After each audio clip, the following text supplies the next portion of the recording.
네, 11월 5일 김은재 뉴스인 두 번째 코너 김기현의 대리운전입니다. 김기현 변호사가 운전석에 앉아서 제대로 정치 현안 밟아보는 시간인데요. 오늘 동반석에는 한겨레 김한 기자 모셨습니다. 두 분 안녕하세요. 네, 안녕하세요. 네, 김한 기자 어떻게 좀 착속감 괜찮으십니까? 아, 착석감도 따집니다.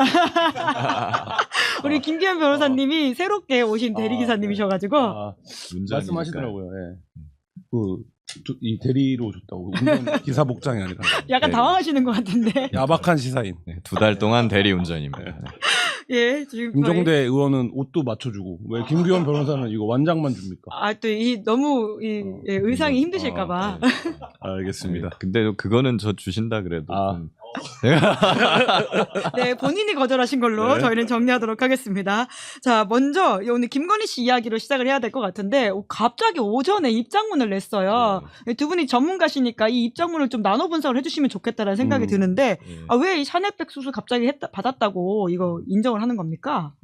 뭐 지금 증거도 많이 나왔고 줬다고 얘기하는데 그걸 안 받았다고 하기는 좀 그랬죠. 너무 궁색했겠죠. 근데 이제까지 계속 궁색했잖아요. 네, 근데 이제 보면은 이 문체가 본인이 쓴 건 당연히 아니에요. 네. 그리고 일단은 주어부터가 저희 변호인단은이잖아요. 예. 저희 지금 띄워드리고 있습니다. 준비한 자료인데. 보시면 뭐 심력 끼쳐드려 뭐 사과의 마음 신중히 처신해야 했는데 실망 안겨드렸다 반성하고 있다. 근데 여기서는 보면 받은 사실은 이제 인정을 해요. 궁색하니까. 근데 이게 뒤가 핵심이거든요. 예. 공모나 어떠한 형태의 청탁 대가 관계도 존재하지 않았음을 분명히 밝히고. 예. 이건 부인이에요, 인정이. 결과적으로는 이거는 사과를 하는 게 아니라 자기의 법적 다툼을 끝까지 하겠다는 내용으로 봐야 되는 건가요? 그렇죠. 예, 지금 죄명이 알선 수재거든요, 김건희가. 알선 수재라는 것은 수재가 뭔가 받는 거잖아요. 근데 뭔가 받았다고 해서 그게 죄가 되는 게 아니에요. 알선이 있어야 되거든요.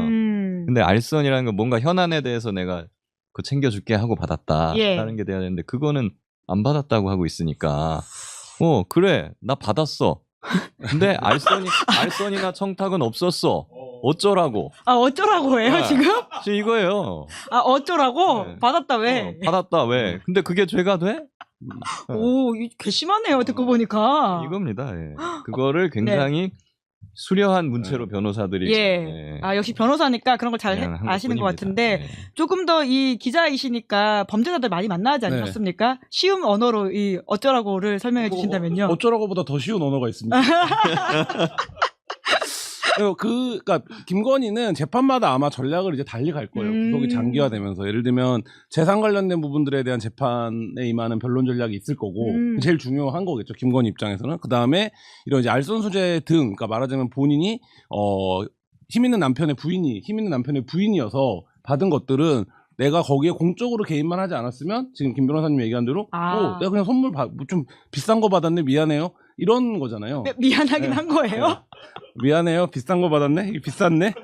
이거 내가 받는 걸 그러고 다 영상으로 찍혀 있어서 다 봤네? 뭐 이런 거 지금 사실 부인할 수가 없는 상황이고. 근데 지금 이제 말씀하신 것처럼 다만 이 그래프 목걸이 같은 경우가 이 알선 수재에서 혐의를 입증하는데 굉장히 중요한 거 아닙니까? 근데 이 부분은 이제 부인하고 있고. 그건 또 부인을 해요. 네, 그러니까 그거는 실물이 있음에도 지금 이제 확보가 됐음에도 불구하고 샤넬백을 받는 것 같은 영상이 찍혀 있진 않기 때문에 그러니까 일단 그건 부인한 것 같고. 근데 김건희는 앞으로도 계속적으로 이제 변론 전략과 윤석열의 변론 전략과는 좀 다르죠. 그러니까 어떻게 달라요? 윤석열은 지금 뒤가 없는 재판을 하고 있는 거잖아요. 그러니까 예를 들면 어차피 여기서 유죄가 인정되면 무기징역이에요. 그렇기 때문에 자기가 이제 말하자면 돌발적으로 하고 싶은 것도 하고 그리고 변호사들도 다 지금 변호사들보다 본인이 위에 있는 것처럼 이제 행세를 하는데 김건희 같은 경우에는 이제 변호인단의 조력을 받겠죠. 이 부분은 털고 가자, 걸자. 이 부분은 인정을 하자. 뭐 이런 부분들이 원활한 수준인지까지는 모르겠습니다만 어쨌든 본인의 그 양형을 줄이는 전략 쪽으로 점점 갈 수밖에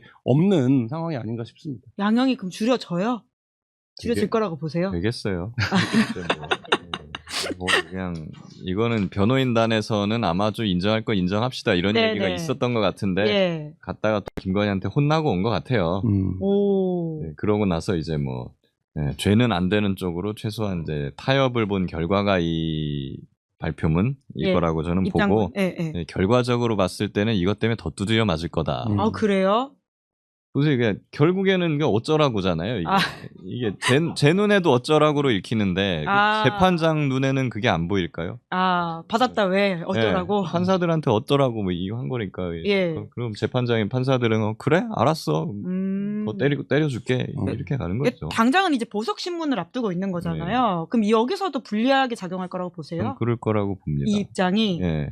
그럼 왜 낸 거죠? 보석 신문을 앞두고 왜 이런 이제 화를 돋구는 말을 하는지 또 이해할 수 없는 부분도 있습니다. 예. 네, 뭐 지금은 직접 그러면 출석해서 좀 소명을 할 거라고는 보세요?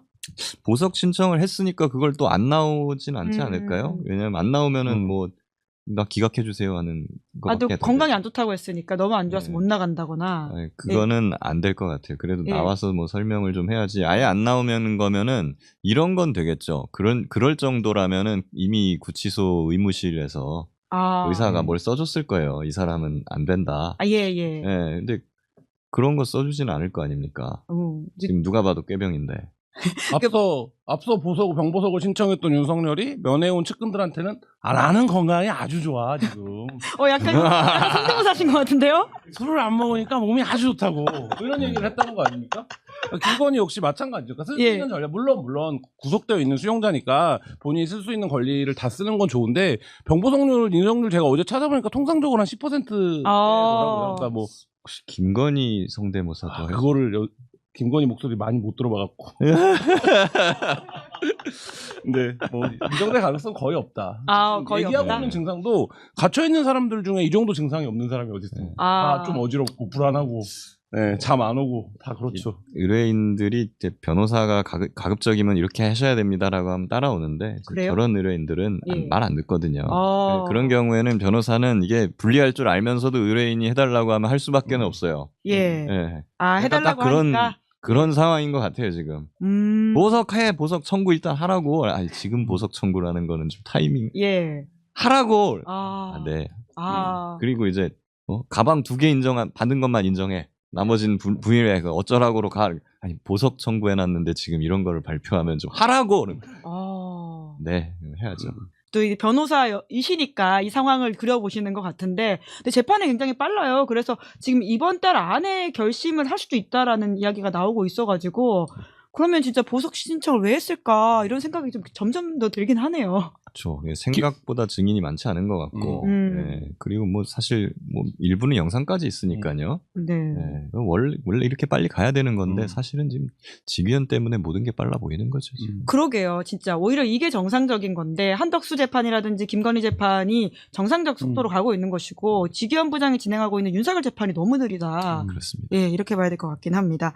근데 김건희 씨 관련해서는 어제 좀 또 다른 뉴스가 하나 나왔는데, 제가 좀 당황스러웠던 거는 김건희 씨가 사용하던 핸드폰이 왜 또 건진법당에서 발견이 된 것이며, 여기서 나오는 제3의 인물, 뭐 의문의 남성이라고 SBS는 표현을 하던데, 이건 또 혐의와 얼마나 연관이 있는 건가라는 좀 댓글창에도 질문들이 많거든요. 이 부분은 참 잘못 가면은 이게 너무 황색지처럼 되어버리는 감이 있고. 펀데이 서울적 접근이 가능하고. 그러니까 이거 사랑과 전쟁이거든요, 거의. 이거 사랑과 전쟁이에요? 그러니까 약간 그렇게 될 가능성이 있어서 약간 언론도 좀 조심해야 하는 것 같은데, 그렇죠. 여기서 알 수 있는 포인트는 제가 이걸 봤을 때 SBS가 상당히 표현 가지고 고심을 한 티가 나요. 그래요? 왜냐하면 이 의문의 남성과 밀접한 관계였던 것으로 보인다.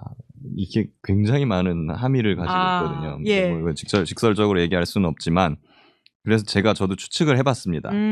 여기서 나오는 거는 밀접한 관계, 13년부터 16년까지 사용했던 전화, 그리고 건진법당입니다. 보면은 2013년부터 16년까지는 어떤 때였느냐? 윤석열이랑 결혼을 했었어요, 그때. 그렇죠. 결혼한 상태였는데 윤석열이 그 당시에 좌천돼서 대구고검, 대전고검 이런 데 지방을 막 떠돌 때입니다. 전전하고 있었죠. 당연히 김건희가 따라가진 않았겠죠. 서울에 있었겠죠. 그러니까 이제 주말 부부도 아닌 것 같고, 하여튼 롱 디스턴스 하는 상태였다. 자주 보지 못하는 사이였을 것이다. 그리고 왜 이게 건진법당에서 발견이 됐을까? 16년까지 썼다 그랬잖아요. 그때 아마 16년이 윤석열이 서울로 올라오는 해일 거예요, 그게. 그때 이제 그 최순실 특검의 수사팀장이 되면서 그렇죠. 16, 17년 그쯤에 서울로 올라오거든요. 예. 그러면서 이제 이 핸드폰을 집에다가 둘 수가 없어서 건진법당에다 갖다 놓은 거 아닐까? 오. 남편이 보면 안 되니까. 그러니까 웬만한 자기 핸드폰을 남한테 맡긴다는 게 되게 좀 특이한 일이어서 오래전부터 이런 마법사들의 도움을 받아왔다. 아, 마법사요? 네.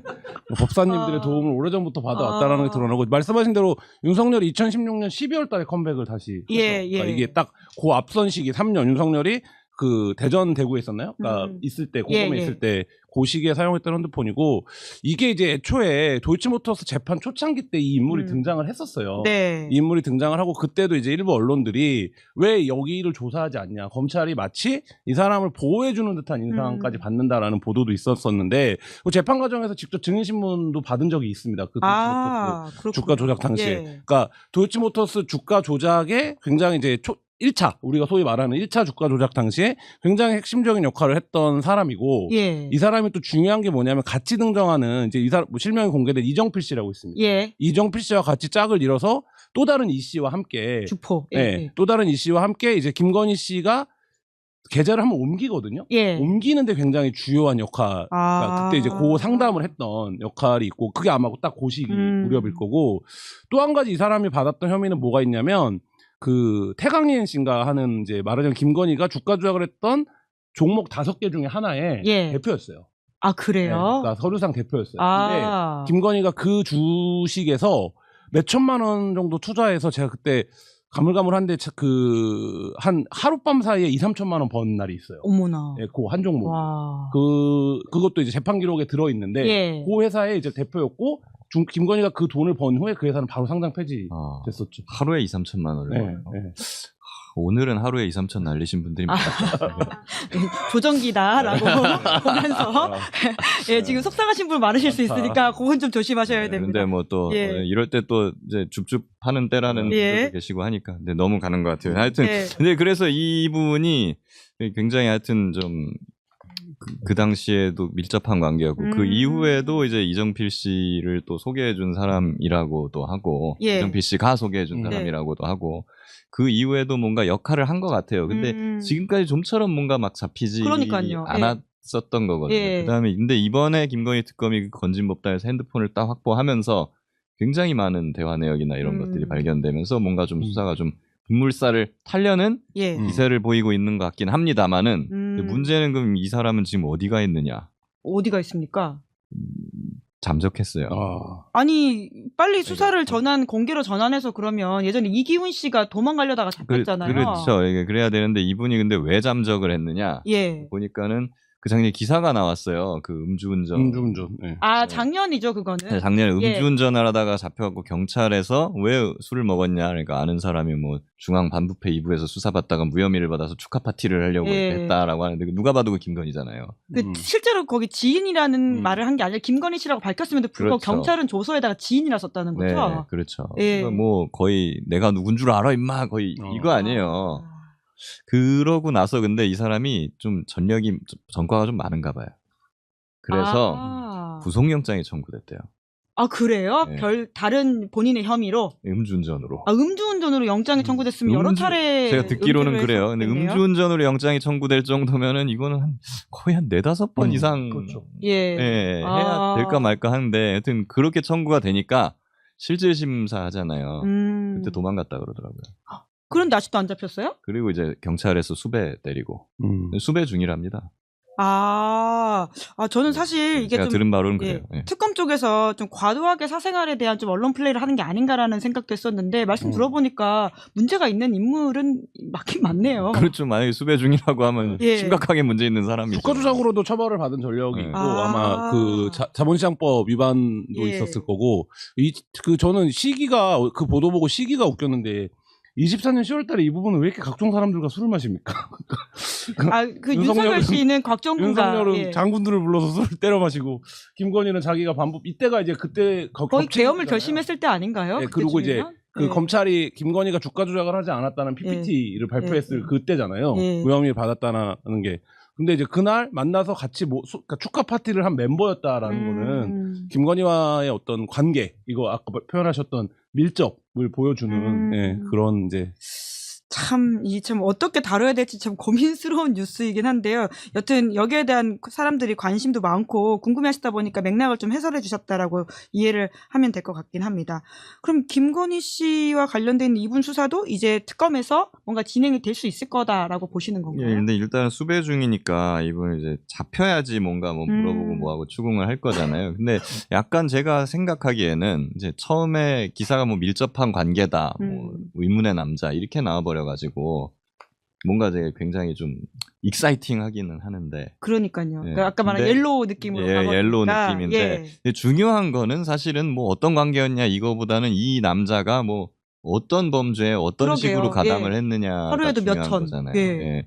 그게 이제 나와줘야 되는 거죠, 사실은. 근데 이제 그런 부분에 있어서는 과연 이게 13년에서 16년의 핸드폰이라고 하니 과연 뭐 최근의 범죄나 뭐 이런 단서가 좀 있을 것인가? 예. 예, 이런 부분은 좀 제가 좀 퀘스천 아직은 마크, 조금 물음표 예, 예. 예, 그런 거 있습니다. 네, 어제 SBS 뉴스가 나오자마자 윤석열 씨 쪽에서는 입장이 나오긴 했었는데 윤석열 김건희 쪽에서 입장이 나왔었는데 허위 사실이다라고 주장을 하면서 그렇게 중요한 사람이었으면 도이치 사건 증인으로 왜 특검이 소환 안 했는지 되묻고 싶다 뭐 이렇게 주장을 하고 있다라는 말씀도 윤석열 드리겠습니다. 쪽에서 예, 그렇죠. 윤석열은 그렇게 믿고 싶겠죠. 그러니까. 그렇죠. 이게 자극적인 내용을 보도하고 있다 뭐 이런 식의 그래서, 이야기를 하면서 그런 일이 없었다고 믿고 싶겠죠. 윤석열 씨 입장에서 더 충격적인 뉴스일 수 있겠다는 생각은 들긴 하네요. 네. 자, 그리고 이제 김건희 씨와 관련되어 있는 또 다른 이 보도가 사실 지난주까지 가장 많이 나왔던 게 그 국가문화유산 사유화 논란이었었는데 김한 기자가 이거 제보받은 바가 있다고. 네, 예. 제가 이거 제보를 받았던 것만으로 이렇게 화제가 되는 예.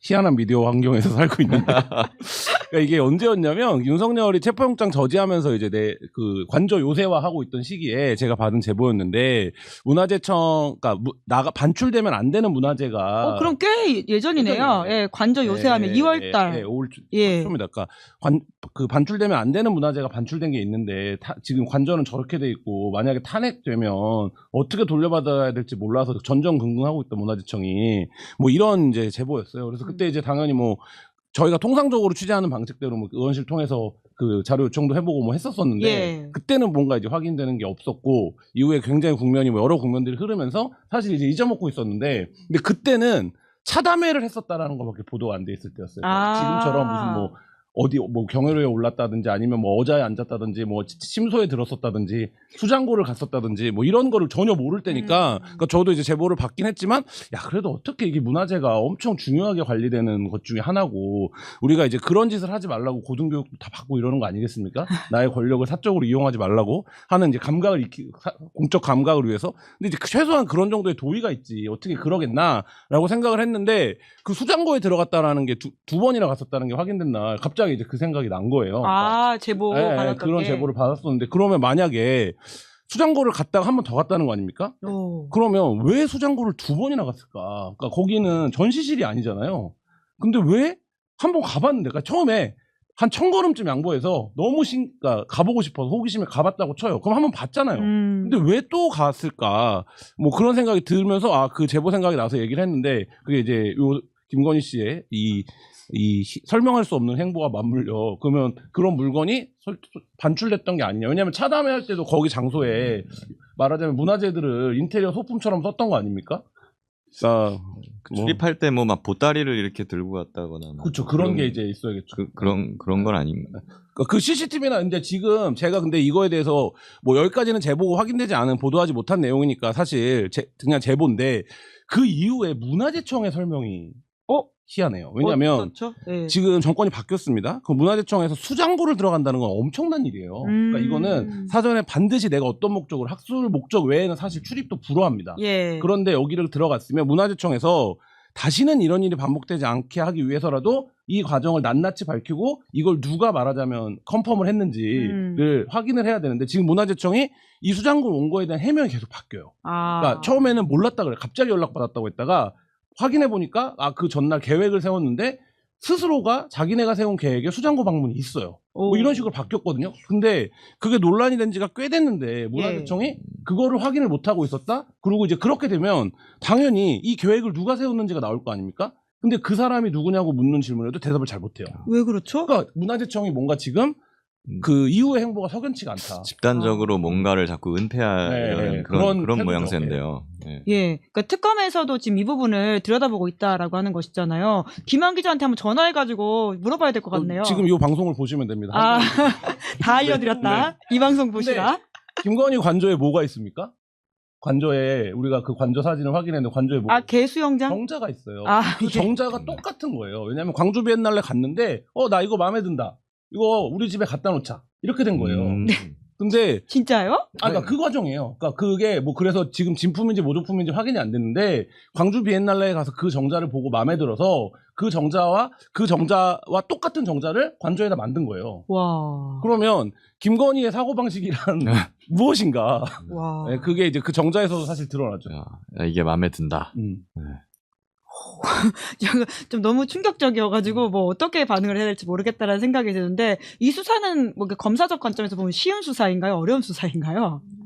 이거 뭐 근데 이게 행방을 만약에 이게 뒤바뀐 거다라는 거야 뭐 감정을 하면은 나오겠죠. 근데 그러면 만약에 뒤바뀌었다라고 하면은 이거 어디 갔냐? 라는 걸 찾아내야 되는데 그거는 또 만만한 과정은 아닙니다 이게. 네, 생각해보니까 목걸이도 바꿔치기 했던 분이긴 해서 그러니까요. 홍콩에서 과거에 어머니와 함께 여행 갔다가 사왔다고 했는데 알고 보니 서희건설에서 준 게 진짜였던 것이잖아요.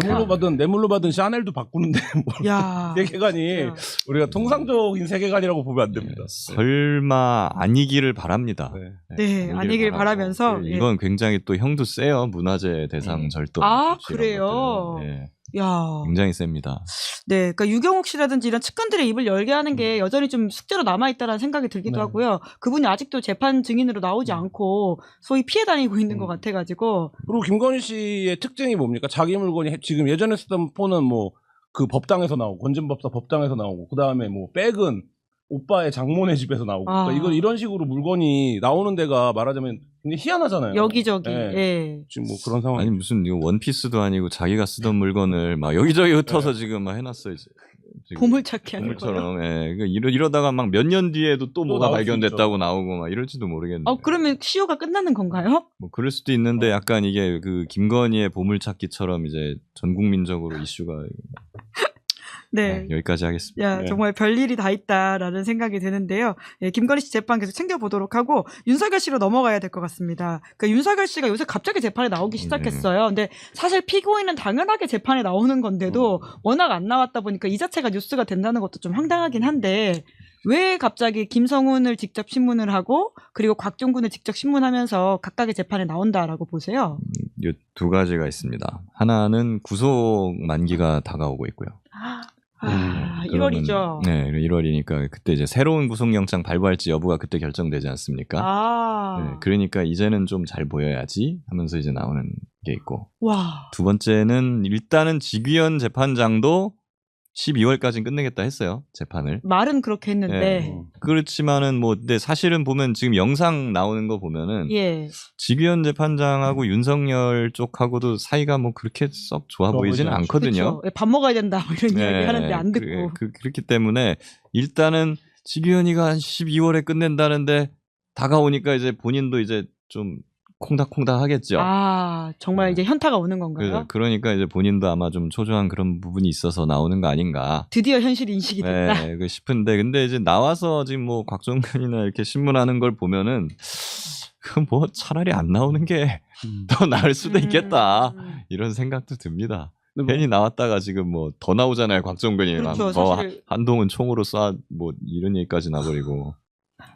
그러니까 변호인단 입장에서는 뭐 변호사님 계시지만 사실 이렇게 돌발 행동을 하는 게 좋지 않죠. 예를 들면 변호 전략이라는 게 있는데 윤석열 변호인단이 있는지는 모르겠습니다만 최악이죠. 그러니까 최악의 선택을 조곤조곤 말씀하셨습니다. 변호사 시점에서. 그러니까 변호사가 전략을 세워서 이런 불리한 부분은 조금 재판에서 다 덜 다루고 우리한테 유리한 거를 많이 다루고 이런 식의 이제 말하자면 그 전략을 짜야 되는데 윤석열이 나와서 전혀 변호인단이 통제할 수 없는 발언들을 막 해버리는 거잖아요. 그리고 그 과정에서 얘기한 것처럼 근데 김성훈 재판 때는 조금 통했어요. 김성훈 좀 쫄았어요. 티키타카가 좀 됐다. 그래서 윤석열 계속 노려보고 김성훈 무슨 말할 때마다 했는데 곽종군 재판 그래서 뭐 이입해서 생각해보면 약간 효능감 내가 나가니까 확실히 내 부하들이라 내가 좀 째려보고 하면 뭐 이렇게 생각했을 수 있어요. 말을 못하네.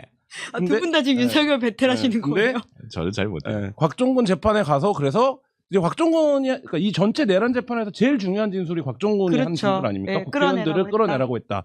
근데 처음에 그래서 그거를 의원이냐 위원이냐 인원이냐를 갖고 좀 다퉜어요. 근데 결국엔 안 됐고 주변에 부하들의 진술이 나오면서 그 내란 재판 중반부 넘어가면서 그 진술을 깰 수 있는 방법이 없어졌습니다. 그러니까 윤석열 측에서 택한 전략이 그 다음이 뭐냐면 곽종근이 오락가락한다. 곽종근이 기억이 다르다.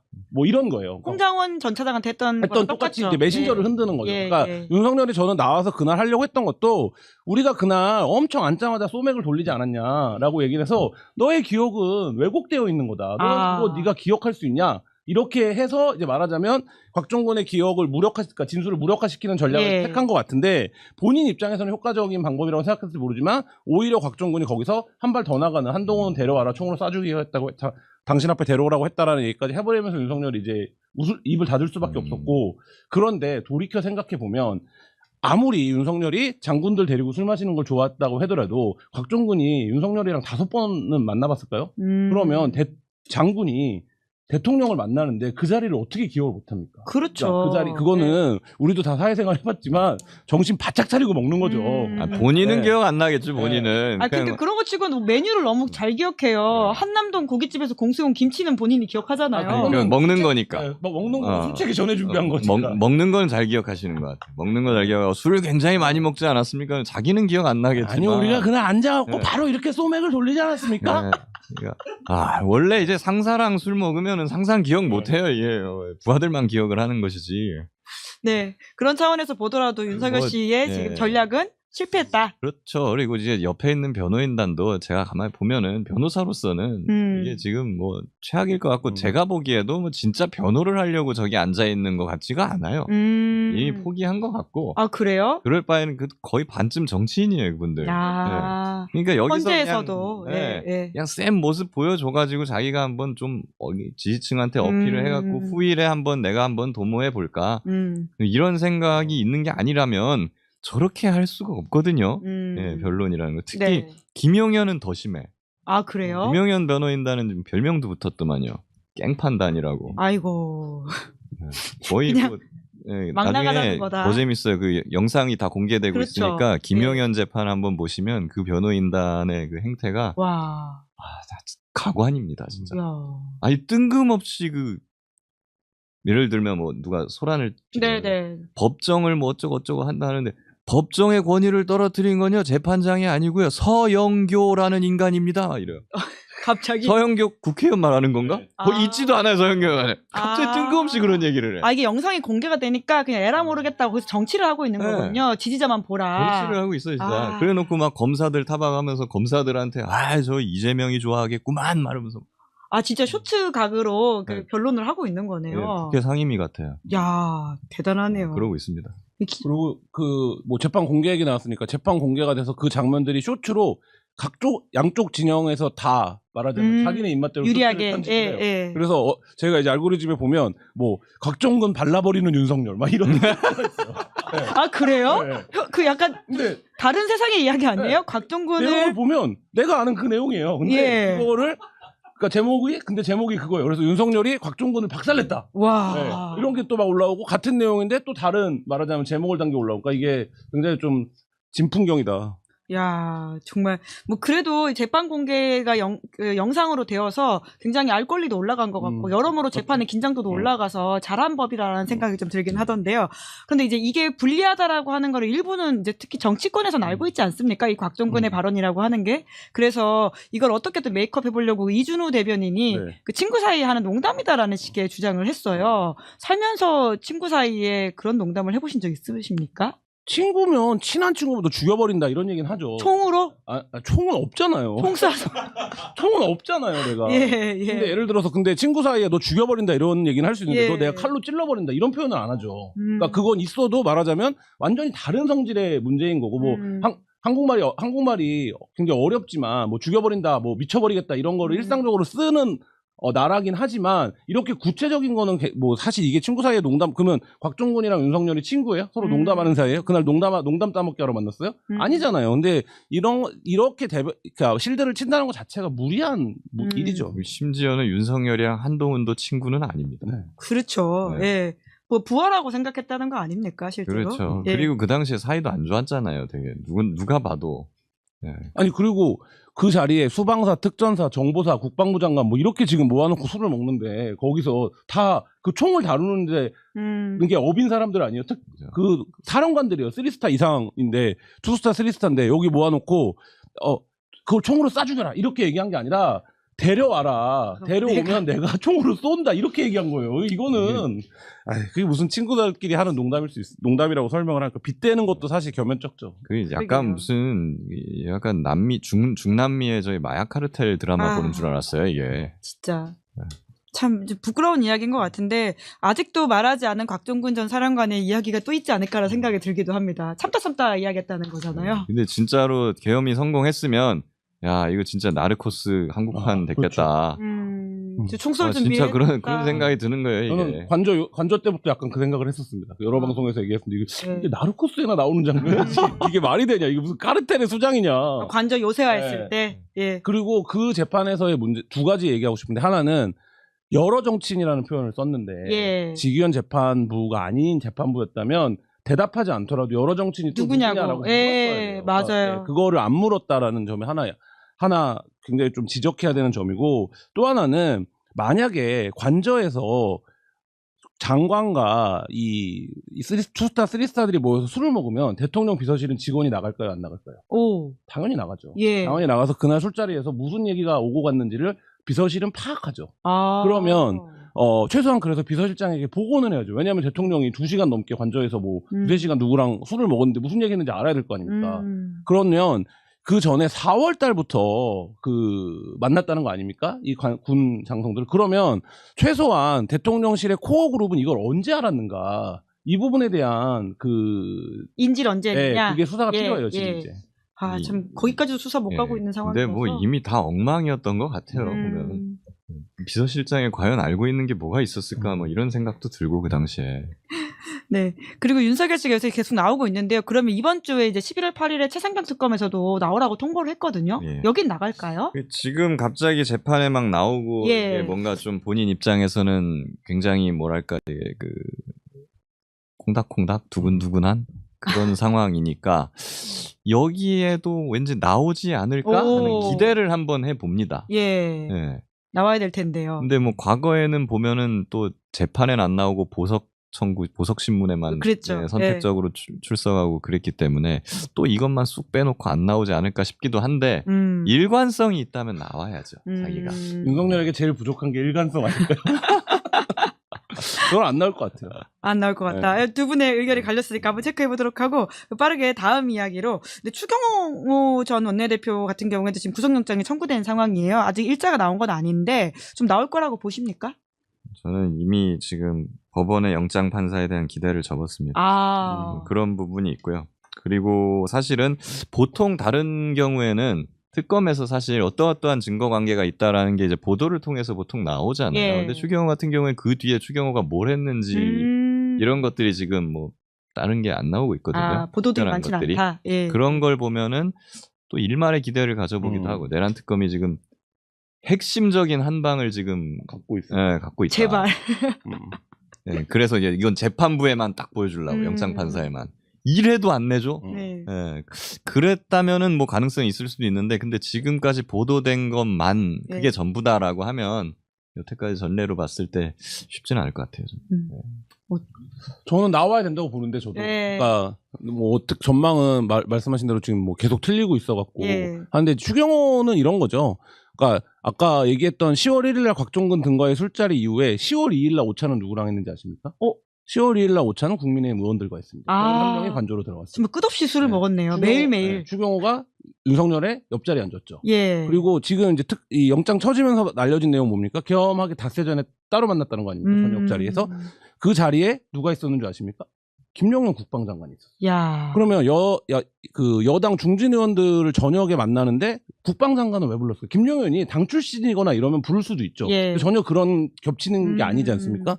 뭐 그렇다라고 하면 이제 결국엔 특검이 지금 수사하고 있는 게 세 가지 아니겠습니까? 너 특검 이 계엄에 대한 인지를 언제 했니? 예. 너 계엄날 뭐 했니? 계엄에 대한 입장은 뭐였니? 그리고 너 이 계엄 실행에 얼마나 협조했니? 요 세 가지를 놓고 보면 추경호는 요 세 가지에 다 약간 걸쳐져 있어요. 예. 그리고 이런 거 아닙니까? 계엄이라고 하는 행위가 대통령의 선언으로 시작이 된다라고 하면 결국엔 출구는 어디입니까? 국회가 표결로 해제를 해야 끝나는 거잖아요. 그렇죠. 예. 그러면 추경호는 이 중간 어딘가에서 이 말하자면 계엄의 출구를 찾는데 방해가 되는 행위를 한 거잖아요. 그럼 이 행위를 어떻게 볼 거냐. 이거가 이제 말하자면 특검이 주요 의무 종사로 보고 있는 건데, 그러니까 저 논리적으로 해석하면 그런데 여기 과정에서 얼마나 구체적인 말하자면 증거를 특검이 갖고 있는가. 예. 이게 왜냐면 뭐 통화 기록은 있지만 통화에서 뭐 한덕수랑 7분 동안 무슨 얘기했는지 이런 거 모르잖아요. 예. 그러니까 뭐 그런 것들을 얼마나 지금 특검이 꼴을 갖춰놓고 있는가. 이거는 좀 봐야 될 것 같습니다. 오, 한덕수 전 총리가 진술했을 가능성은 없을까요? 일각의 있죠. 플리바게닝 이야기가 있었었는데. 있을 수 있죠. 예. 근데 그건 아직 나온 게 없으니까 전혀 모르겠다라는 건데. 근데 말씀하신 것처럼 사실 추경호 전 원내대표의 어떤 범죄 사실이라고 하는 게 행위를 시작부터 끝까지 봐야 되는데 지금 이준석 의원 이런 분들은 표결 딱 그것만 잡아가지고는 표결 행위 자체를 지금 처벌하게 되면 이거는 삼권 분립이 붕괴된다라는 식의 주장을 하더라고요. 누가 뭐 표결에 반대했다고 거기 표결 안 했다고 뭐라 그래요? 표결 남들 표결 못하게 하니까 그런 거지. 우리가 뭐 누구나 한 표씩 투표권 있잖아요. 뭐 자기가 뭐 꼭 국민의힘 찍었다 그래가지고 뭐 다른 성향을 가진 사람들한테 비난은 받을 수 있겠지언정 그 사람 뭐 그렇다고 처벌할 수는 없는 거 아닙니까? 그렇지만 그 사람이 자기가 투표를 어디에 하고를 떠나가지고 남의 투표를 못하게 뭐 어떻게 만들거나 추경호 같은 경우에는 만약 그런 의혹 받고 있는 게 국민의힘 의원들이 본회의장으로 못 들어오도록 자꾸 막 장소를 바꾸고 하면서 지금 못 들어가게 했다는 거잖아요. 이건 위계를 행사한 거고 그럼 다른 국회의원들의 표결권을 침해한 겁니다. 이거는. 이게 핵심인데 뭐 이상한 말. 그러니까 그날 이미 단톡방이 공개가 됐지만 단톡방에서 의원들이 계속 가이드 지침을 요구하잖아요. 어디로 가냐, 어떻게 할 거냐 이걸 요구하잖아요. 그게 이미 공개가 다 돼 있는 상태에서 뭐 물론 이준석 그 의원의 말이 부분적으로 보면 궤변이지만 부분적인 얘기만 지금 하고 있는 거고, 그러니까 그 행위가 전체적으로 봤을 때가 어떤 추경호가 그거를 판단을 계속 보류하거나 번복하면서 어떤 과정이 됐는지는 우리가 이미 다 지켜봤고, 그러니까 이거를 투표를 방해하려고 하는 의지를 갖고, 그러니까 말하는 지시를 받고 공모를 해서 협의를 해서 이 행위를 한 거냐 아니냐 이 문제가 지금 쟁점인 거죠. 쟁점을 잡고. 이준석 대표 말하는 거 이거랑 똑같아요. 본인은 지금 최혜병 사건에서 저하고 스탠스를 같이 했거든요. 박정훈 대검은 억울한 거 맞고 이거는 수사 외압이다라고 했거든요. 대통령 경로한 거. 그거 비난해 왔잖아요. 아니 이준석 이번에 추경호에 대해서 말한 그 논리대로면 장관이 정당하게 지시한 건데 왜? 박 대령한테 외압한 것도 그 정당하게 지시한 거잖아. 정당한 권한 행사를 한 건데 그거를 처벌을 왜 해?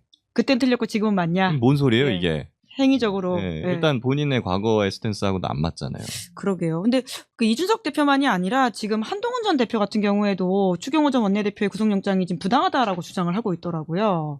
그 입장을 근데 리얼타임으로 못 냈어요. 아, 그래요? 좀 버퍼링이 생겼어요. 조금 버퍼링이 있었어요? 바로 입장을 낸 게 아니라 버퍼링이 좀 생겼고, 이게 그 이준석도 마찬가지고 그 한동훈 대표도 마찬가지고 추경호가 구속되면 어떤 일이 벌어지겠습니까? 말하자면 국민의힘 전체로 수사가 확대될 거고, 원턴 원치 않던 이미 뭐 내란정당이라는 얘기를 하지만 내란정당이라는 프레임에서 벗어날 수가 없어요, 보수가. 그러니까 이 과정에서의 어떤 정치적인 스탠스로서의 방어를 택하고 있는 거지, 이 추경호 행위에 대해서는 뭐 방어하거나 할 게 없고 할 수 있는 부분이 없고, 한동훈 전 대표는 늘 이제 말하자면 약간의 어떤 결과적 비겁함 같은 것들이 있는데, 지금 뭐가 나온 겁니까? 한동훈한테 거기서 내려오라고 했다는 거 아닙니까? 너 거기 같이 들어가 있는 사람들 데리고 나와라고 추경호가 얘기한 거 아닙니까? 그러면 그리고 그 전날은 뭐가 보도됐습니까? 윤석열이 총으로 쏴주겠다고 했었다는 거 아닙니까? 그런 상황이면 본인이 지금 유일하게 정책으로 갖고 있는 자산이 나 비상계엄에 반대했어요인데, 그럼 그 자산을 내가 그걸 지켜야 되나? 아닌가? 내가 그래도 보수정당에서 정치를 계속해야 되니까 우리가 내란정당이 되면 안 되는 건가? 이 사이에서 뭐 약간 버퍼링이 있었고, 그러면서 이제 늦었는데 결국에는 그 정치적 방어라고 봐야겠죠. 이제 중앙일보에서 또 사설로 준엄하게 국민의힘을 비판했더라고요. 이건 한번 읽어드려야 될 것 같아요. 과거의 국민의힘은 이재명에 대한 수사를 이재명 개인에 대한 수사이지 민주당에 대한 수사가 아니다. 라고 계속 주장했던 바 있다. 그걸 좀 상기해라. 추경호 개인에 대한 수사이지 국민의힘에 대한 수사가 아니다. 그러니까요. 라는 말로 들리네요. 네. 저희가 방금 막 투표 하나를 종료했는데요. 김건희 씨 보석 청구 어떻게 되는지에 대해서 구독자들 의견을 여쭤봤는데 기각된다가 95%, 인용된다가 5%다라고 하는 결과를 말씀드리면서 끝으로 두 분과 특별한 인연이 있는 정치인의 이야기로 마무리하도록 하겠습니다. 권성동 의원인데요. 예, 재판에 이제 공개된 재판에 나와가지고는 직업이 뭐냐라고 물어보자 국회의원이라고 답을 했고 본인의 혐의와 관련해서는 부인을 했습니다. 특히나 그 모습을 보시면서 두 분은 소회가 남다르지 않을까라는 생각이 들더라고요. 2961이라는 숫자를 아주 외워버렸어요, 제가. 여기 번호. 예. 296하는. 그리고 이제 면회 가실 거예요. 네, 신수가 헌해지지 않았습니까? 면회 강을 저는 다른 건으로 이제 변호인 접견을 갔다가 마주쳤어요. 예, 이야기하셨었어요. 예, 그러니까 그때도 저렇게 신수가 헌했는데 뭐 저렇게 다이어트도 시켜주고 하는 곳이 있으니까 뭐 저런데 그냥 오래 계시는 게 좀 좋지 않을까. 권해드린다 그런 말씀 좀 드리고 싶어요. 네, 그 댓글창에 사람 때문에 제가 사실은 굉장히 스트레스도 많이 받고 오히려 김기현 변호사가 구속된다 이런 식의 이야기를 했다. 그러니까 저 뭐 구속된다고 했고 뭐 거의 막 협박하듯이 이렇게 얘기를 하고 신상 막 공개해가지고 또 살해 협박도 제가 들어오고 그리고 뭐 극우단체에서 막 고발을 해가지고 이제 저에 대해서 수사도 들어오고 그러다 보니 저희 가족들도 불안해하고 네, 여러 가지로 이런 일들이 많이 있었죠. 근데 그 모든 거를 촉발시킨 게 처음에 권성동 의원이거든요. 네. 근데 뭐 결국에는 저렇게 되는 걸 보면 정의는 살아있지 않나 우리나라에. 정의규현. 네, 그런 생각은 듭니다. 네. 다음에 한번 마주치면 인사하셔야 될 것 같은데 그때는 서로 이렇게 하고 끝냈다고 하셨잖아요. 네, 하고 이러고 끝냈는데 다음에는 좀 미리 좀 뭘 준비해 가야겠어요. 멘트를 준비해서 한마디 하셔야 될 것 같습니다. 그러니까 말입니다. 네. 권성동 의원 같은 경우는 지금 이 1억 수수가 본인이 받고 있는 혐의에서 제일 싸게 막는 거죠. 그러니까, 그래요? 네, 제일 싸게 막는 거죠. 그러니까 예를 들면 지금 쇼핑백 2개가 남아 있고, 절을 했다는 거죠. 절을 했다는 2개 남아 있고, 그다음에 이제 저희가 보도했던 뭐 EDCF나 협책 사업들에 개입했던 것들이 있고, 그다음에 이제 뭐 강릉 쪽 취재를 하다 보면 강릉 쪽에서 어쨌든 20년 가까이 국회의원을 했던 거 아닙니까? 그러면 이제 그런 문제들이 층층이 있는데 지금 이제 이 재판이 권성동 의원 입장에서는 제일 싼 재판이다. 그러고 보니까 그 관련해가지고는 이달의 기자상도 받고 하셨었는데 축하드린다는 인사와 함께 그거는 수사가 안 됩니까? 아직까지는 수사는 안 되고 있고 지금 이제 감사원과 그 기관 자체 감사를 하고 있는 상황입니다. 그러면 그게 더 나아갈 수도 있겠네요. 그렇죠. 그러니까 그 윤석열 정부 들어서 뭐 EDCF라든지 ODA가 이상하다는 얘기는 뭐 우리가 계속 해왔잖아요. 그 특정 국가들이 특히 이상하고 통일교도 캄보디아 ODA 관련된 건 아닙니까? 그러니까 그 부분에 대해서 전반적으로 들여다봐야 되는데 제가 그 취재를 하면서 느낀 건 그 금액의 액수에 비해서 우리의 관심이 너무 부족하고 그 금액이 결정되는 방식이 우리가 갖고 있는 시스템 일반에 미치지 못해요. 그러니까 굉장히 폐쇄적이고 정보 공개가 제한적이고 뭐 이래서 근데 그게 연 5조에서 7조 사이가 움직이는 돈인데 그러니까 지금 권성동 의원의 사례에서 보듯이 권력자 몇십 안 먹으면 그냥 그거를 해버릴 수 있는 조단위의 사업 이런 거고 뭐 그 우크라이나나 이런 데도 마찬가지 아닙니까? 그 부분에 대한 수사로 나가야 되는데 지금 특검이 시간은 짧고 그러게요. 사건은 많고 뭐 이런 상황입니다. 감사원 고발이 되면 따로 다른 수사기관이 또 할 수도 있으니까 김한 기자의 추가 보도를 기대하도록 하겠습니다. 오늘 여기까지 해야 될 것 같은데 혹시 못하셨던 말씀 있으시면 마무리로 각각 해주시겠어요? 네, 권성동 의원 나왔으니 말인데 사실은 이게 뇌물죄로 빨리 가야 된다고 저는 받은 것들도 사실 뇌물로 이유를 해야지 이제 형이 남았는데 이게 정치자금법으로 돼버리니까 사실 형이 많이 낮아요 이거는. 최대가 얼마예요? 최대 5년입니다. 그래요? 네, 그렇기 때문에 뭐 이걸로도 뭐 충분히 저는 높은 5년에 가까운 형량이 나온다고 보는데 금액이나 죄질에 비하면. 근데 지금 권성동이라는 사람이 과거에 해온 그 악행들 이런 거에 비해서는 죄값 치르기엔 많이 부족하죠. 더 추가 보도를 기다리도록 하면서 오늘은 여기까지 하도록 하겠습니다. 두 분 수고 많으셨습니다. 고맙습니다. 감사합니다. 김은재 뉴스인 11월 5일 준비한 방송 여기까지고요. 저는 내일 오후 5시에 장윤선 기자 그리고 이지은 전 총경과 함께 돌아오겠습니다. 오늘 방송 재밌게 보셨다면 구독, 좋아요, 알림 설정 부탁드리겠습니다. 고맙습니다. 시사인이 만드는 정치 라이브